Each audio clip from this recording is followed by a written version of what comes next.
black and white thinking. He had what we call psych ache. I think that's a great word. Psych ache. Perturbation, the need to take action.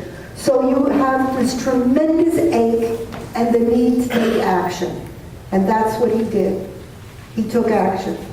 The feeling of hopelessness, helplessness. Let's talk about something he said. He said that he was going to be, he felt he was going to be a burden to his parents because of what they would have to go through because of his charges. He couldn't see that he was going to get out of it. Give me the next slide. So he couldn't find an answer, a solution to what is considered a temporary problem. My husband's an attorney. And he said to me, you know, those charges, he was a first-time charge, they could have worked that out. It wouldn't have been any big deal. It wasn't even going to be a major thing in his life when they worked it all out. And he couldn't see that. All he could see was the worst. No concept of the fact, these are the younger ones, have no concept of the fact that death is permanent. Kids play video games today where people die and get back up. They have no concept of the reality of going on. To stop the constant, frustrating, confusing, and bad thoughts, unmet and frustrated emotional needs such as feeling safe, loved, understood. He was so afraid of not being perfect. Remember I said on one of the slides, being perfect? This kid was a perfect kid. He had won a scholarship, he had won this, he had won that, and now he wasn't perfect anymore. And he couldn't live with disappointing his parents in not being perfect, disappointing himself in not being perfect, feelings of helplessness and hopeless. He wanted to be there. He wanted to stay with his parents. He wanted to be there for his sister. He was sorry he couldn't be there for his sister, but he couldn't escape the pain any other way. So he had to stop the screaming that was inside of him that was going on. These are very immature coping skills. And that's what we're dealing with, a lot of these people. What causes people to get to that point? And I was talking about this. Before I go on a little bit, and disorders. The result of this is an emotional pain, and 90% of the people that die from suicide have a diagnosable brain disease or disorder.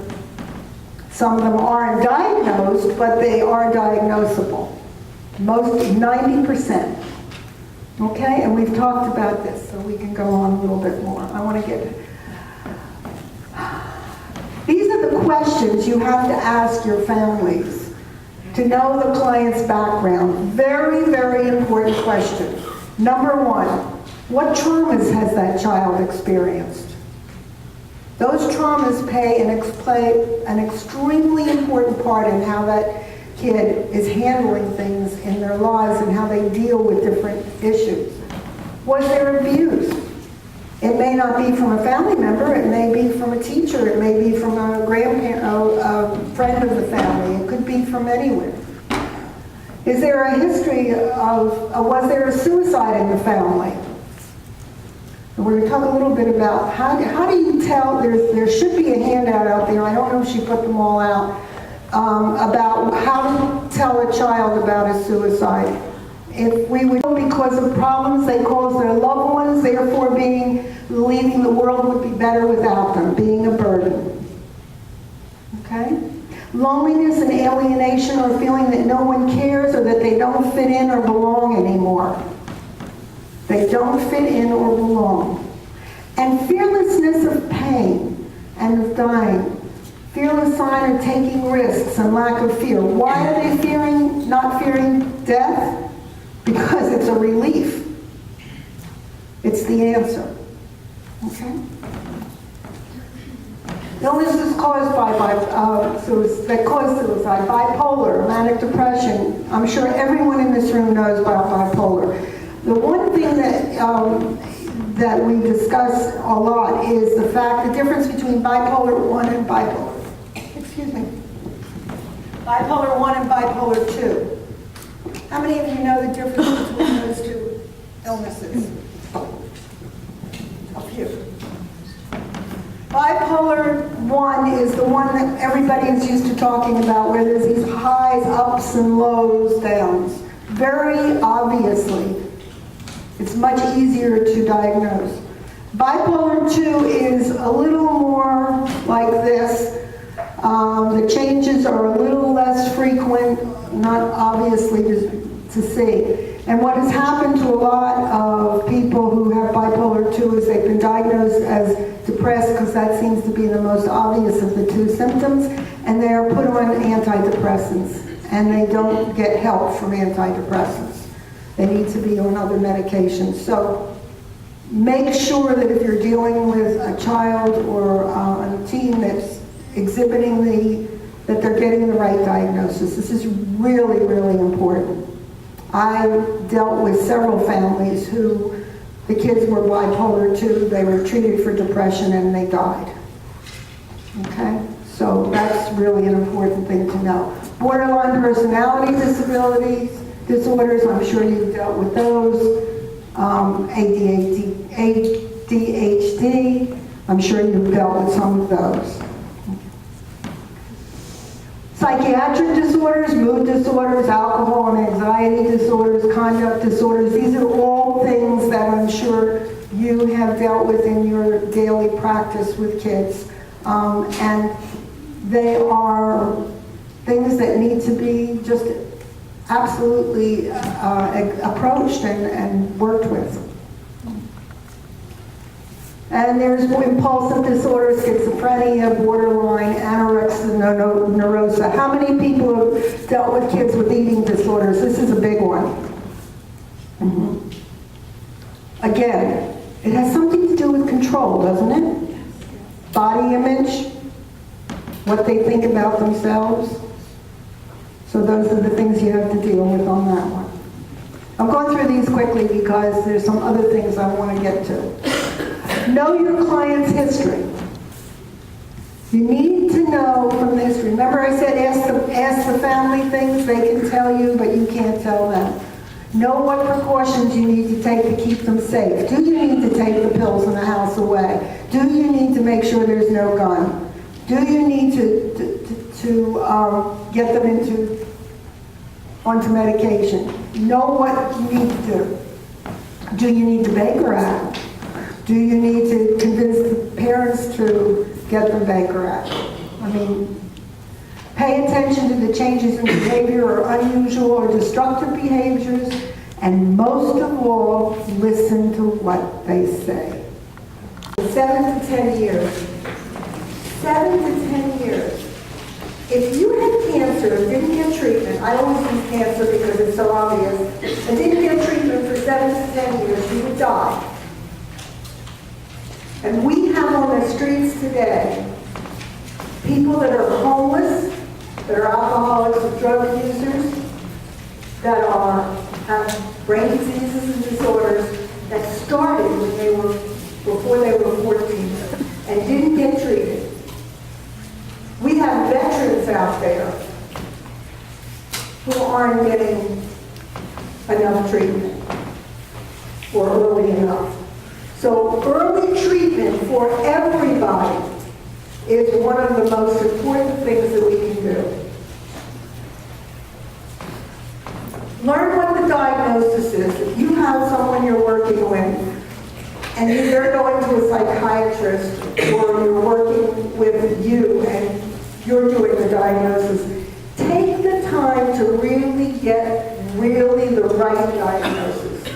You can't treat one disease like another disease and get good results. So make sure the diagnosis is right. Learn the best ways to help that child.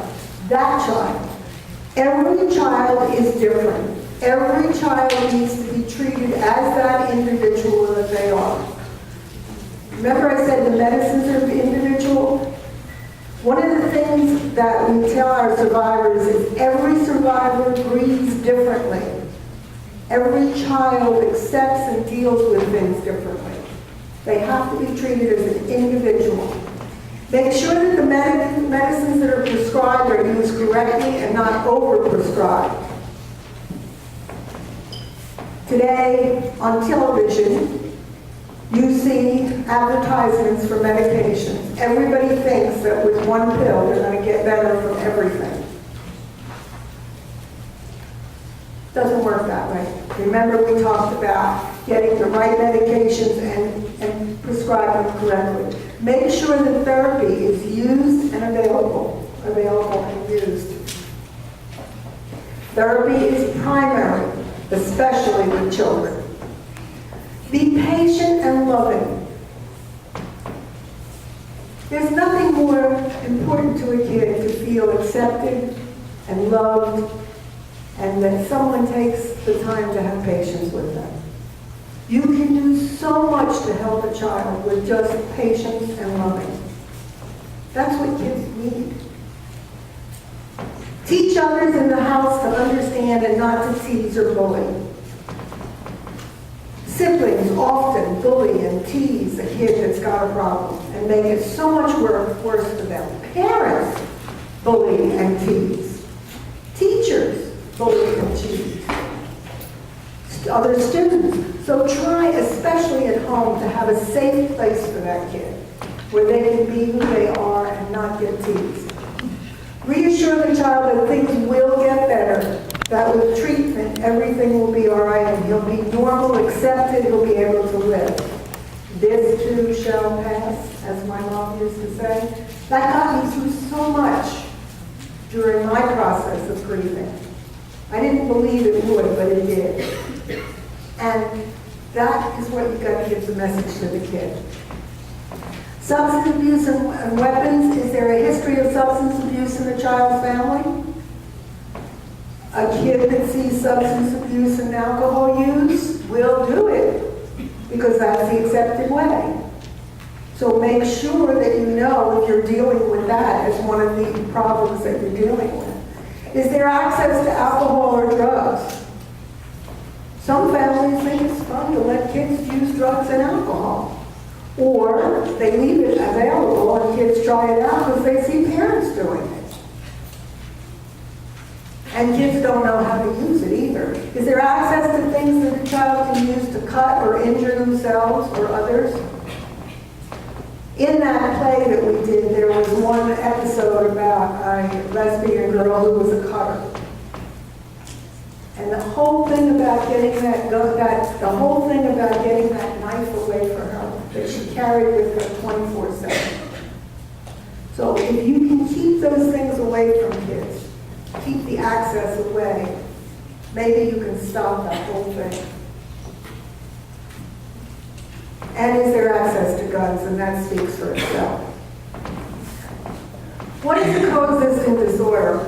You know, when I first got to be a member of the Suicide Prevention Coordinating Council of the state, it was in the governor's office, we had 2 employees, and also the alcohol and drug abuse office was in there as well. And for many years, alcoholism was treated over here, brain disorders and diseases were treated over here, never the two shall meet. Well, we found that both of them are together in many people, and you have to treat them together. One affects the other, and we can't tell which comes first. Did the mental disorder, the brain disorder or disease come first, which resulted in them taking drugs and alcohol to medicate, or were they using drugs and alcohol and they became depressed? So we don't know which one comes first all the time. So we need to treat them together as one coexisting disorder. And that's real important. Unfortunately today, we have been moved to DCF, our employees have been fired, we have no funding in our office, and we're struggling to make things work. Yes? I recently went to a training on suicide prevention that talked about the term self-medicate, and the speaker suggested that we should move away from the term self-medicate because we want people to take their medication, but we don't want people, it normalizes taking drugs. That's an interesting concept. I think I can understand it. I'm not sure how else to change it. Yeah. If they're taking it as a medication to help stop the pain, I don't know what other word to use, but if you can come up with one. If I find the alternative, I'll let you know. Okay, yes. Could use like self-prescription. Self-prescription, well, that's still medication. Self-medicate. Or Self-over-medicate. take drugs. Take drugs and alcohol. We'll figure it out somehow. Abusing medication. There you go. Abusing medication, but alcohol and drugs aren't really medication. Right, that's the medicate word we have to use. Yeah, that's the word. But they are drugs. When is a client suffering from this? Which comes first? We talked about why do children self-medicate? Self-numb. Self-numb's a good one, yes. Which problem comes first? We don't know. And that's one of the problems in treating dual diagnosis. Because we really don't know why they get hooked on the drugs and the alcohol. We know pretty much why they have a brain disorder or disease, but we don't know how they interacted to become dual diagnosis. And that's something we have to work on. Okay, traits and circumstances. 90% of the youth who die by suicide up to age 19 have a diagnosable psychiatric disorder. Diagnosable. You guys are here to diagnose it. That's your job. Find out what it is so that it can be properly treated. We've got in the home. I don't know the lady's name, came up to me and said, they have to be perfect, like Cody. And if he's not perfect, the world has to end for them. So think about that. Suicidal children have poor reality testing. They're impulsive. They have problems with emotional and social problem solving.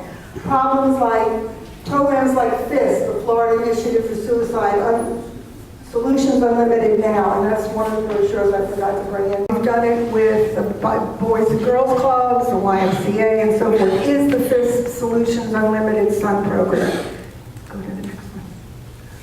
Prior suicidal behavior, more than a third of the suicides age 14 and younger have previous suicidal ideas, threats, or behaviors, most commonly being affective disorders, which pose a suicide reality very early. So these are the things, again, mood disorders, poor social adjustment. Those are the kids that are getting a lot of bullied, the social adjustment problem. Why are kids having a lot of them social adjustment and communication skills today? Thank you. They don't communicate. They talk to a device. They don't know how to talk. My husband always says he can't understand it. Nobody talks to each other anymore, even in his office. They email each other. They don't walk over and say, what's happening here? No, they email. Kids don't talk to each other. They text each other. My husband says they don't even talk to the clients. They email the clients. He doesn't understand how you can do that. That's not the way to do things. So, poor social adjustment, current depression or anxiety, more than half mixed emotional antisocial situations. And we're finding a big problem with that. The onset of puberty increases, talk about medication, hormones flow into them, and they change things. So, those are changes that happen in the brain. And we talk about changes in the brain. I don't know if you know some of the studies that have been done recently where they did the scans. Long-term depression shows an actual shrinking of the hippocampus of the brain. Sometimes if they kept it really, really early, the drugs can help. But most of the time, if it's that point, they can't get it back up again. Changes in the ability of the brain to send messages from one part of the brain to the other part, the what's the word? Neurotransmitters, thank you. Neurotransmitters, the serotonin levels, there's all kinds of things that we're learning now that we didn't know before. I had read one research paper that talks about the brain as a city. Over here is the water department, over here is the electric department, and over here is your house. And if the signals from the water department and the electric department can't come to your house, you don't get water and electric. And that's what happens with the thinking process as well. It gets interrupted. And it takes us several different connections to get through a thought or an action, and those get interrupted. And that's really a major problem. Okay, next. What are the protective factors? Feeling that you belong, are cared for, and not a burden. Not a burden. Sense of purpose and accomplishment. Very important. It could be the smallest little thing for a kid. Very important. Access to resources, health care. Some of our kids don't have access to those things. They don't have access to mental health care. Supportive networks, religion, family, community. Very, very important. Without supportive networks, kids don't feel safe. They don't have someone to talk to. They don't have someone to share with. They need that to grow up. Independence, the ability to take care of oneself in some way. Kids that have inabilities to take care of themselves have a problem with depression very often. Peer support groups, athletics, clubs. Our after-school Hope Club has turned out to be really fantastic. We started out a year ago with one club. We now have 12. And they really are taking off and working very well, where they teach kids the problem solving, they teach kids about mental health, they teach kids about communication, stress reduction, all these different things. And if you look on our website, Hope, it's FISPHOPE.org, FISPHOPE.org. It'll tell you all about the Hope Clubs. What age groups is that? Excuse me? What age groups? What are the age groups for the Hope Club? We're doing it in middle and high school. And one group is in a college. They called me and said they want to do it in the college.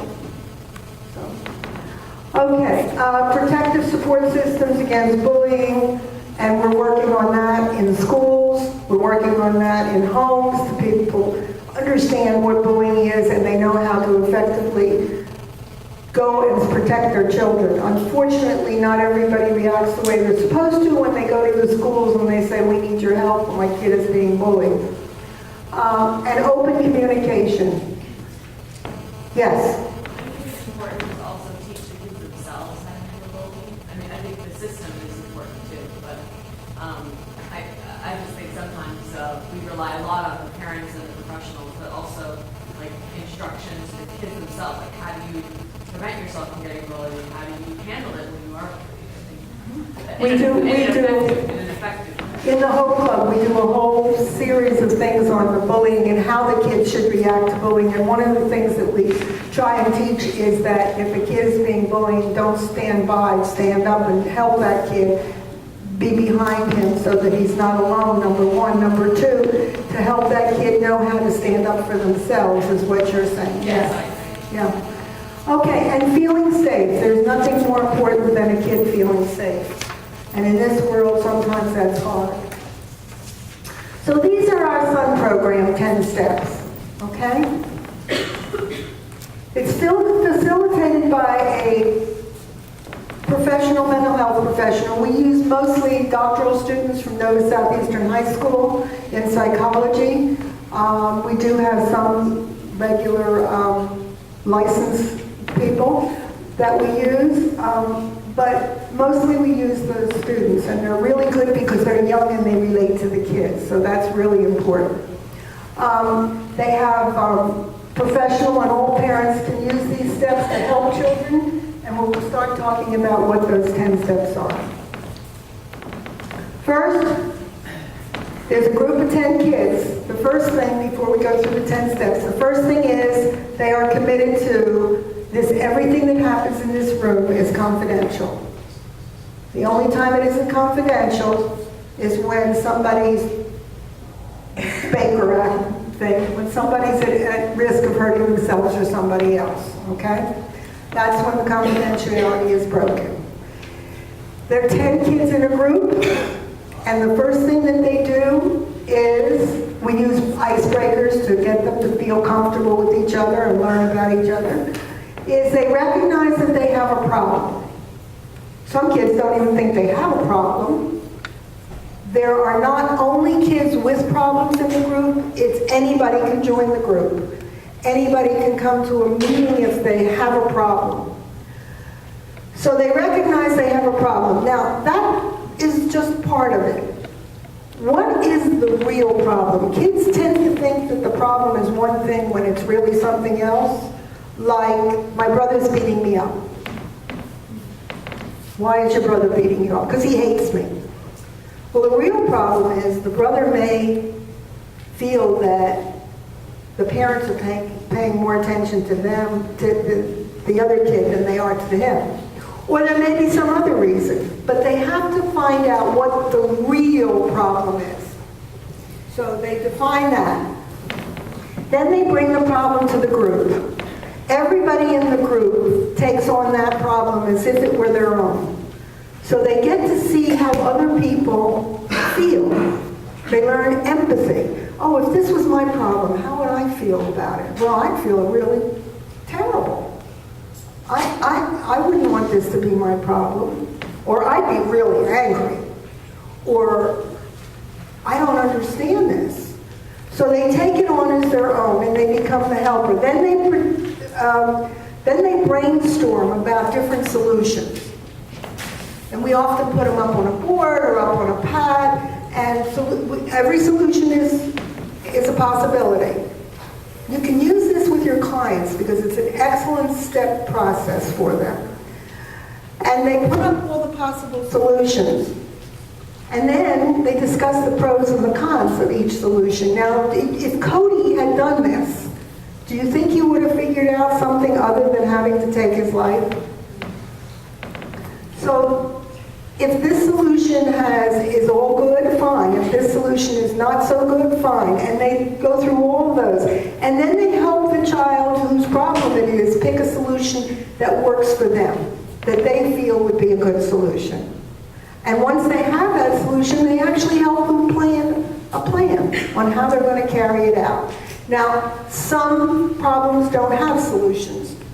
Then they need to help them learn how to cope with the problem. And coping skills are introduced. How do you cope? Okay? And then after they plan how they're going to carry it out, then they go and carry it out. They come back. This is done once a week in 10 weeks. They come back to the group and they say either it worked or it didn't work. If it worked, wonderful. If it didn't work, then, oh, maybe one of the other solutions would work. You don't have to give up. Maybe we missed something when we picked this solution. Let's try it in a different way. And in the pre and post is a suicide scale, so that we can decide and see if if any of the kids are in danger or in trouble. And we can see how it's going and use the data for the research that we're doing. So far the research that's been done has shown that it reduces fighting, it increases communication, especially with family, it increases empathy, and it increases their ability to solve problems. Every threat, very seriously. Never say, oh, they're just trying to be, let me know. They're just kidding. Every threat has to be taken very seriously. Let the child unload and ventilate. Listen. Listen to them. You will get an incredible amount of information if you just listen. We have a tendency to say, oh, well, you know, it'll be all right. This is what you should do. I think we can solve it. Just listen. Let them unload the things that are going on. Approach it in a private place and always be calm. If a kid says, I want to die, and you are professionals, but a lot of this I do with parents and other kids, don't go, oh, my God. Turns them off. Calm, cool, listen. Be direct. Ask the word. Are you thinking of hurting yourself? Now I put the S word here. It depends upon age appropriate. Are you thinking of hurting yourself or are you thinking of suicide? Be direct. Ask the question. And as I said, express concern but don't act shocked. Show that you care and are trying to understand their feelings. You may be the only person that really listens to them and hears what they're feeling and thinking. You don't know what their background is. You don't know what their home situation is. You may be that only person. Don't keep it a secret. And this is what we teach kids. Don't ever keep it a secret. Tell parents, tell teachers if they need to know. Tell the people that need to know this kid needs help. This kid needs help. Okay? The more people that know that they need help, the more help they'll probably get. Instill hope and offer alternatives. This is not something you have to do. We'll work it out. We can do the 10 steps of problem solving. We can give you a chance to know how to make this change. Nothing is forever. Now, again, that's age appropriate. You have to use the words that are age appropriate. And you have to work together to make a plan. There is nothing more calming than knowing that there's a plan. There's a way to go. It's not just going to be anything. We can work on a plan. You'll come see me once a week. We'll get you some medication. Whatever the plan might be. We'll talk to the teacher. You have to make a plan with them of specific things that you can do and they can do, so that they feel that there's something to look forward to. There's something that they can do to change the circumstances. And you have to let them know that you'll be there and they will be safe. You'll help keep them safe. Okay, so this is the intervention we were talking about, and it's pretty much the same thing that we just said. But you're going to ask the 5 questions. The 5 questions are very direct. And again, age appropriate. Are you thinking of hurting yourself? Are you thinking of suicide? Have you made a plan? That's a very important one. Do you have the things to carry it out? Do they have a gun? Do they have the pills? Do they have the rope? Do they have the plastic bag? Whatever it is, once you know what the plan is, if they tell you. Have you decided when? And that will give you a window. If they're just saying, well, I want to do it next Tuesday, you know, well, you don't have much time. But now I want to do it after my birthday. When's your birthday? My birthday's in July. Okay? So it'll give you a time frame in which their thinking is. Doesn't mean that's where they're going to stay. Don't leave the child alone. Of course, your plan. You make a plan of what you're going to do to get them the help they need. And get help. If you need somebody immediately to come help you, a psychiatrist, if you need a parent, if you need a police officer, whatever help you need at that time, don't carry the burden all yourself. If you can reach out to some other people to help you to carry out your plan. And report, this was on one of my other things, report to your case manager, but in this case I'm going to say report to the parents what needs to be done and what you think the plan should be. And inform the family, of course, and follow up with the treatment. You've got to follow up and make sure that it happens. What if the child takes drugs or poison? Please mark these numbers down. In control. And what you're going to ask them is, What you're going to tell them is what did they take, how much, when they took it, what's their general health, and then I can give you some recommendations. And then sometimes you need to call 911 first before you call poison control. It's up to you which one you call first. I would call 911 and then poison control. Some people call poison control to see if they have to call 911. But me, I want to get the EMS is there as quick as possible. Everybody have it? Okay. Someone in crisis, do you all have this number? This is a number that everybody should have. This is the suicide prevention, the National Suicide Prevention number.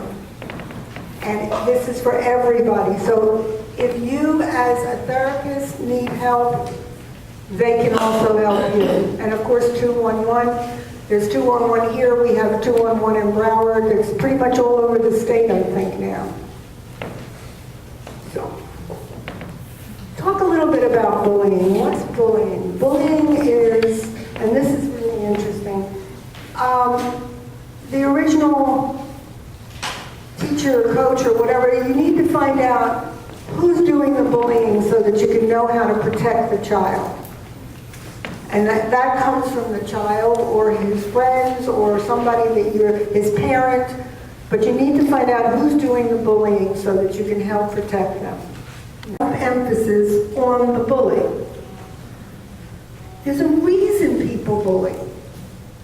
They don't feel very good about themselves. And they need as much help, if not more, than the kid that's being bullied. Because many of them have been bullied, and that's why they're bullies, by parents, by other kids. As a matter of fact, most bullies have been bullied, the statistics show. So, why is the bully, what is he trying to feel? He's trying to feel more important. He's trying to feel that he has more power, that he's in control, that he's not as angry, and that he's more worthy.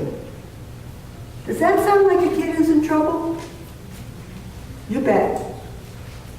So we need to also make sure that when we have a bullying situation that we take care of the bully as well as the kid that's bullied. Oh, I forgot to change poster chart. What is it that the kid that's bullied feels? Less important. The same things that the bully wanted to feel, only in reverse. Less powerful, less in control, less worthy, more angry. And a great percentage of these kids are in major trouble because of the bullying. But it's not only the bullying. I just read an article that said, we're putting too much emphasis on just bullying as a cause of suicide. And I think that's true. I think that the bullying is a major part of it. Don't want to make it not. But there are other things that are usually going on that also get that kid to suicide. So yes, we must approach bullying. Yes, we must approach it in a big way. Yes, but we need to also see what else is happening in that kid's life that gets to the point of suicide that's being bullied. Okay? These are the different kinds of bullying. Physical bullying, hazing, verbal, emotional, and so forth. Bullying is when someone keeps doing the same thing that causes pain with the objective of having power over another. This treatment leads to depression, anxiety, anger, frustration, social withdrawal, physical injury, humiliation, isolation, and feelings of helplessness and hopelessness. And these feelings lead to suicide with other things that are going on. So we need to pay attention. Your first step in childhood bullying can affect somebody for a lifetime. A whole lifetime. And one of the first things that it affects is they become a bully. And they become adult bullies too. How many of you know bosses that bully in the workplace? It's a lifetime thing. It goes on and on. So a kid who's been bullied becomes a bully even as So you see how important it is to deal with it. Listen to the child's concerns and help your child create a plan to stop the bullying. Sound familiar? Solving problems? Create a plan. What should I do if I know a child is being bullied? Same thing that we talked about before. Listen and look for the signs. Talk to your child. Listen, listen, listen. If the bully is a family member, explain what bullying is and how it makes someone else feel. Go to the school. Teach respect. Speak out, seek out, and get your child help. Very much the same thing that you would do with any other situation that causes a child to have depression. This is a beautiful thing. I just love this, and I'm going to read it to you. A teacher in New York was teaching her class about bullying and gave them the following exercise to perform. She had the children take a piece of paper and told them to crumple it up, stamp on it, and really mess it up, but do not rip it. Then she had them unfold the paper, smooth it out, and look at how scarred and dirty it was. She then told them to tell it they were sorry. Now, even though they said they were sorry and tried to fix the paper, she pointed out that all the scars they left behind. And that those scars will never go away no matter how hard they try to fix it. That's what happens when a child bullies another child. And they may say they're sorry, but the scars are there forever. It looks on the faces of the children in the classroom, told her that the message hit home. Pass it on, or better yet, if you're a parent or a teacher, do it with your children. Tell me what emotions you're showing in your art. And I know it's all emotional because it's abstract. And she said, all of the emotions that I've had over the last 27 years, and that 27 years was the amount of time, and the feelings and so forth. And I said, does a lot of it have to do with Mitch? And she said, a lot of it does. So her newest paintings are inceptions, and one section is her, and one section is family, and one section is something else. So that's something else. So you need to give people a way to express what they're feeling and how they're feeling it and so forth. And that's very important. What do I tell my child? Tell the children the truth, the age-appropriate manner. I have this in my family. I wrote a book. My picture's on the book, pictures of my family are in the book. One member didn't want their children to know that my son died of suicide. And so I tried everything. I explained it. I said, I teach this. Come on, listen to me. No, we're afraid. We don't want the kids to know. They go on the internet and your book's going to be on the internet. So I said, all right, I'll keep peace in the family. I'll put another name on the book. And that's what I did. So that, by the way, is why there's another name on the book beside Jackie Rosen. And so what you have to do is give them each the honest answer. Now, the result of this, putting another name, was that the young lady, it was my grandchildren. My granddaughter knew what I did, and she, about 3 years ago, she just went off to college. About 3 years ago, she said to me, one of the pamphlets that I left in the car with some of my poems from the book, she was looking at it, she said, Nan, I didn't know that you wrote poetry. And I said, yeah, I do. She said, oh, let me read it. I said, Nan, it's too sad. And she looked at me and she said, now I know why you do what you do. That's how Mitch died. I said, yes. Well, why did everybody keep the secret? I said, well, your parents preferred that. What other family secrets are you keeping from them? Made the point, huh? You've got to tell the truth. Okay? So that's what you need to do. So children grieve differently, and they don't understand the meaning of the permanence of death, again, depending upon age appropriateness. Whether they understand it, and especially with the video games, as I said, they may be focused on what I did. Is it my fault? My father took his life because I was a bad boy. And that's not unusual, yes. father committed suicide. I was 17 and my two sisters were 7 and 5. The 7 and 5-year-old really had a hard time understanding, especially the 5-year-old. Unfortunately, my mom, myself, and my 7-year-old sister found my dad. And I don't think, as you were saying before, you don't ever completely get over it. And I know that my family members tried to sidestep it. They didn't want to talk about it. My aunt's a grief therapist, and she gave me a great book that really helped me through, and it was focused for like teenagers going through what they call complicated grief, and that's a form of complicated grief. Right.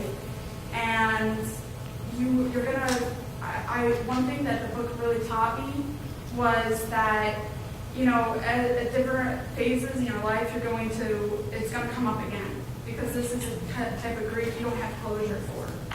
Very sorry about your loss and the way it happened. That's terrible. Okay, so you want to open the dialogue, just what you were talking about, open the dialogue, and they need the comfort and physical affection. Just putting your arms around them and saying, you're a good kid, I love you, everything's going to be all right. Invite their questions, which may arise at different times. Odd times kids ask questions. You'll be in the middle of doing something, or you'll be somewhere and they'll suddenly come up with a question out of the clear blue sky. Take the time to answer the question, yes. Oh my God. Let's go. Okay, how do you explain suicide? We talked about this, so go to the next one because I have something I really want to read. Okay, so what have you learned today? Have you learned the following things? I'm not too far off. Suicide is preventable, the myths and facts, the emotions that go with it, what causes it, the identity of the child as a victim of bullying, how do you help a child survive afterwards, and the importance of teaching respect and teaching children that it's okay to ask for help when they're in pain. And know that there is more than one solution to every problem. I am not too far off because this is my ending. I want to tell you from a personal perspective, this is a message that it's one of the poems that's in my book. Personally, I could not sleep after my son died. I used to have things running through my head, and I'd get up and I'd write them down, and it came out in poetry. And this is the one that tells you why I'm here. Who knew when I wanted to be a teacher that someday I would teach about suicide? Who knew that I would want to become an expert about a subject that so many people hide? Who knew that I would be so involved with a quest to educate all whom I could? Who knew that it could be my passion to help where I can? I guess only God would. Why do the things that happen to us change our lives in ways we could not expect? Because it's our destiny to use those happenings to choose those events' effects. I don't know why my life has taken all its turns. I only know that from each event I had to learn.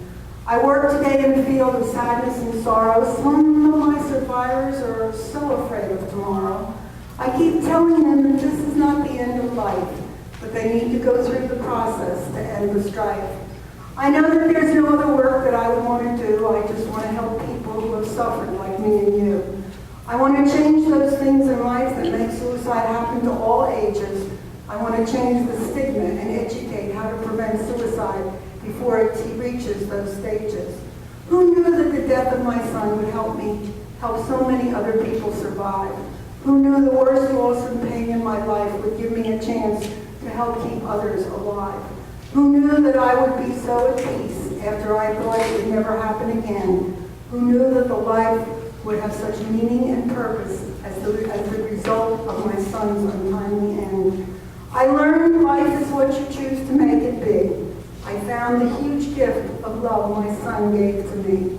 His life was an example of giving and loving and helping others. Now his gift is an example that was followed by his father and mother. Thank you very much.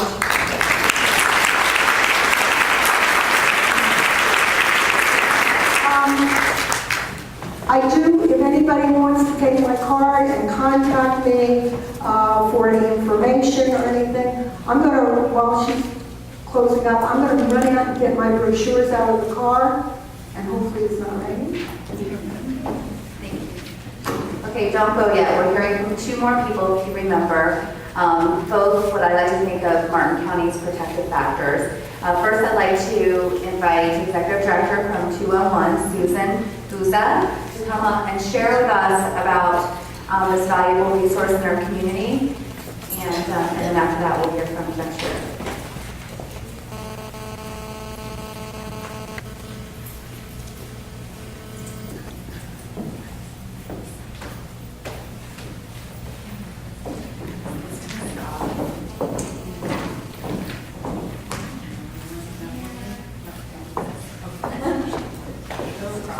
I have this little yellow sheet with 3 or 4 things to say to you, and then it's, Jackie was speaking, kept writing little things down. So what was thrilling about Jackie's presentation was it dovetails exactly with the role, mission, and the day-to-day operation of 211. And as hopefully you all know, 211 is the 24-hour, 7-day-a-week confidential information referral crisis suicide hotline. In fact, the number that Jackie showed you, that 273 number, it's the national number for suicide. And if somebody dials that number, it is routed, somebody from Martin County dials that number, it's routed to 211. So whenever you're talking to individuals and you're saying, I'm really concerned about their health and what they're thinking about, and I'm only here 8 hours a day, and where can they call or what can they do after hours, you can let them know that 211 is there for them and they can call anytime. Oftentimes we, at the end of a call, will say to somebody, and how did you hear about us? And they say, my psychiatrist said if I was feeling this way at 4 o'clock in the morning, I should give 211 a call. The protective and risk factors that Jackie was talking about, that's exactly what we use. It astonished me when I first got into this field that we on a telephone call would say to somebody, are you thinking of killing yourself? Or are you thinking about suicide? We do that. When somebody says to us, I don't think I can take this anymore, we will ask that question. And then we go into the next questions. Have you figured out how you would go about doing this? And if they say, no, I haven't, we go, phew. And then we take the conversation from there. If they say yes, we talk about that, and then we ask the third question about when. If they say, just as Jackie was saying, they say, well, you know, I haven't really come up with a date or whatever, we also take a sigh of relief, but we know that they have come up with a way of doing it. Sometimes they'll be sitting there and they will say, I have a gun. And we say, where is it in the house? And they say, it's sitting right here. And we will say to them, can you move it away? Because I don't feel really comfortable talking to you right now. If you can move it away from, and then we'll get back onto the conversation. We go into the same kinds of things that Jackie said about hooks. What is making life worth living? And I'll tell you, it's amazing. For an older person, an elderly person, sometimes it's their pet, their dog. And we say, what would you do? What would happen to your animal if you should take your life? And that can begin the process of turning it around. All of our staff are trained. They go through 100+ hours of training because when the phone rings, you have no idea what's on the other end of the line. And that training involves going through the risk and protective factors and helping and looking at how to assess and how to empower people and not tell them what to do, but help them begin to think about what they can do to resolve and deal with some of their problems. Talked a lot about teens, and one of the big challenges nowadays is teens don't pick up the phone. They want to chat, they want an instant message, and 211 is there. We now have chat, we have instant message. We got an instant message from a young girl who was a cutter. And the more we talked to her and de-escalated, which is much more difficult when it's on an instant message rather than having the verbal cues and all. Found out she was actually in Missouri.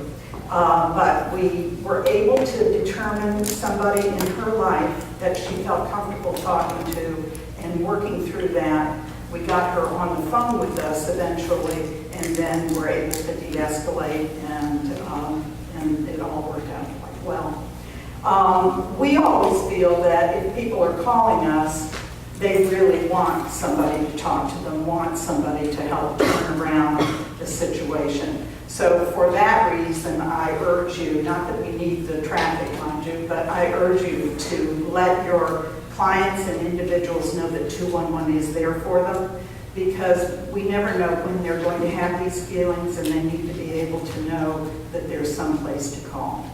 Probably most of you know that we've been providing this service since 1971 here in Martin County for the past almost 13 years. And we're funded by United Way, by the Community Service Council, and by the county government. We handled, and I'm never good with numbers, 4,500 calls in 2013 from Martin County. Of those, 58 were suicide-related. And we talk about the levels. Level 1 of saying, yes, I'm thinking of suicide. Of those, 20 were that. The level 2 were 23, and 13 were level 3s. And we had 2 callers that were survivors of suicide calling us. So it represents about 1.3% of our calls, but calls that take a lot of time and attention, and we really believe that when they call 211, it is that they're seeking assistance and calling out for help. And if they can make that connection, it's a really good thing. We had a gentleman call us who was living in his car, had 3 children, and said, I can't take it anymore. I've lost my job, I've lost my home, my wife has left me, and I'm here in my car with 3 children. Talking about getting the hooks set up, we started talking to him about those 3 children. What would life be like for those children if they didn't have him? And it began to turn around. Then we began to talk about what are the issues that were causing him to feel this way. Certainly lack of a job, lack of a home, got him connected with the various services in Martin County that could help him get back on his feet. He said to us, thank you, I feel better prepared, and I can go forward and handle this with these resources. One of our protocols is that we make a commitment at the end that if the individual is feeling this way again, he will call us, he or she will call us, and because he knows we're there 24 hours, 7 days a week. We also make an arrangement where we call them back in 2 or 3 days to see if how they're feeling and if they need further support and assistance from us. And you know that we're nationally accredited by the American Association on Suicidology. We had a handout, I don't know if they're still there, about suicide and depression, just as Jackie was talking about that relationship that exists there. So I guess my plea to you is let everybody know that 211's there for them, and that we're there, and anytime you would like any specialized training, we'd be happy to provide that. Is the founder and executive director of Tyson Teens. He founded it 17 years ago. He is a licensed clinical social worker, certified addiction professional, and my mentor. And my boss. And not a right. Well, thank you so much for coming out, and thank you to Jackie for a wonderful presentation, and thank you to Susan for promoting 211. There you are, 211, because it's such a wonderful resource that we need to keep here in our community. What I'm going to speak to you about now is one of our campaigns that we are engaging in, is that mental health matters every day. It matters every day here, and the way that we look up at what mental health is. And And they have spoken about, or Jackie specifically spoke about, the stigma associated with mental illness or brain disorders. And what I want to impose, and hopefully you guys can then share the message, is that mental health is not about mental illness. Every single one of us has mental health. And I like to compare it to physical health because they are very similar. You know, it's very interesting in our state, and I imagine in most states, Department of Health manages our physical health. The Department of Children and Families has our mental health services. And yet the two are very much interrelated. And it was a great study that was done about 5 years ago called Adverse Childhood Experiences. And if you've not seen it, I would encourage you to Google it. It is a great study that really correlates the difference that when someone, it's probably the closest thing that I have seen that correlates when a child has an experience related to trauma, or when a person, because it really is not just related to a child, but that when a person has an adverse experience, that it directly affects their health, their physical health. It increases their risk of engaging in substance use, it engages in promiscuity, high-risk behaviors, it reduces their ability to be able to be employed. So there's tons and tons of data. There were over 18,000 participants in this study. It was a retroactive study. It was done based on the individual's perception of what their experiences were. They identified 7 different risk factors. They were any kind of abuse, so child abuse, physical abuse, sexual abuse, or emotional abuse. And then there were 4 other domains. There was a history of domestic violence in the family, history of mental illness, if the family had abandoned the family, and I believe the 4th one was criminal behavior. And if you had one of those, so let's say you had been sexually abused, but you were sexually abused by 5 different people, that still would be considered one event. And if someone had more than 4 of those events, it had a dramatic impact in their livelihood. Now, even lower ones had an impact, but when you got to 4, that was kind of the tipping point. And very few people actually lived past the age of 65. So that's when we talk about the effect of physical health. Now, of course, our average lifespan in the United States is around 77. So you can see that's a pretty dramatic impact as far as what we experience and how we manage it and what our mental health is as it relates to that. The stigma is that when we talk about these things, we're talking about mentally ill people, that they're over here on this end of the spectrum. And that is not the case. We all have those experiences and how we integrate that. And Wendy over here was talking about that we as the bully about tolerating uncomfortable feelings. It's one of the things that we measure as far as having good mental health. It's good to be able to put yourself in a situation that makes you anxious. That's about being outside the box and taking those risks. Because the most successful people that we know in the world are people who did things that were outside the box and were willing to experience failure, be okay with it, get back up, and try it again. I'm sure you're familiar with Disney. Filed bankruptcy twice before he was successful, and of course, we all know about Walt Disney World now. And then I can give you numerous examples of how people took their adversity and turned it into positive. And that's good mental health, and that's one of the things that we want to go about advocating. Did you have a question? Would you mind repeating the name of that study? Well, the website is www.ace.org. So it's Adverse Childhood Experience. That's what the ACE stands for. And there is tons of information on that website. There are 2 scientific journal articles attached to that website as well, and it's very good information. Thank you. Yes. I also wanted to mention she had mentioned about the high risk of our gay and lesbian youth. We at Tyson Teens has a support group that is available. So if you do have youth, please have them call our office. We do have an ongoing support group. I believe it's on Wednesday afternoons. I also wanted to mention that hospice has a survivors group that is done as well. So know that we have these wonderful resources in our community and that we can extend them to, because sometimes we have a difficult time sharing what those resources are. People don't know that they are. That's part of that hopelessness and helplessness and not knowing what the resources are available in our community. And those are some really great resources that we have. And finally, and then I also wanted to mention about the cutting. And we kind of talked about this. And I've mentioned this about the health issue or physical mental health issue, is that behavior communicates. And so we talk about words and we talk about how words are related to suicide, that we're feeling suicidal. But any kind of behavior will communicate to us, and that's really how we have to look at what cutting is. that only about 4% of people commit suicide via cutting. So it's a very low number. But what it does tell us is that the person is in pain. And it is about control. That was one of the things that we talked about.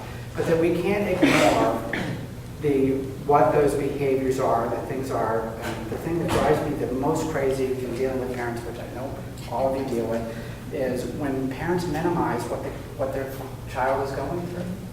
And that we absolutely have to hear them. And that it may not be a big deal to you, but it is a big deal to them.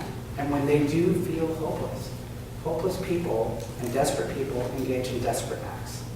And sometimes they will engage in a desperate act to commit suicide. And that's a message that we really have to get out out into the community.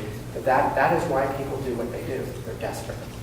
And when they are communicating with their behavior, we have to hear them. And that it goes on that continuum of, and it may or may not be related to chemistry in the brain. It may be related to other situations that are going on. They're being abused, but they don't have the ability to communicate it, or they communicate it and they're not believed, or they're not being heard. And that really becomes our job as adults across the spectrum, that we hear our children, and that we take action so that they have hope, because then they are much less likely to engage in high-risk behaviors. And finally, for Debbie and the CEUs, make sure that you submit your surveys that you have. Once you submit those surveys, you will be given your certificates for your attendance here. You mentioned family dinner. And family Family meals. Yeah, we just talked about that. So Darcy wanted me to mention that one of our other activities that we did in our prevention services is we promoted the concept of Family Day, which is in September, and promotes the concept of having dinner together. And what research has shown, and I think we have the data on our website, yes? We may have the data on our website. And what the research shows, it is the easiest protective factor that you can give to your clients. What research shows is that if children eat together 5 times or more a week with their families, it significantly reduces engagement in substance use and other high-risk behaviors. I know there are other ones, but I can't remember them. And it's quite dramatic. And what we want to promote is the concept of 5 meals. So that could be breakfast, that could be lunch, and that could be dinner. And we know that families are varied in the way that they manage their lives, but it is about sitting down together and hearing our children. And that's what that opportunity does. And so it's a great, easy, protective factor that we can share with the community. And so, again, thank you so much for coming, and I hope you got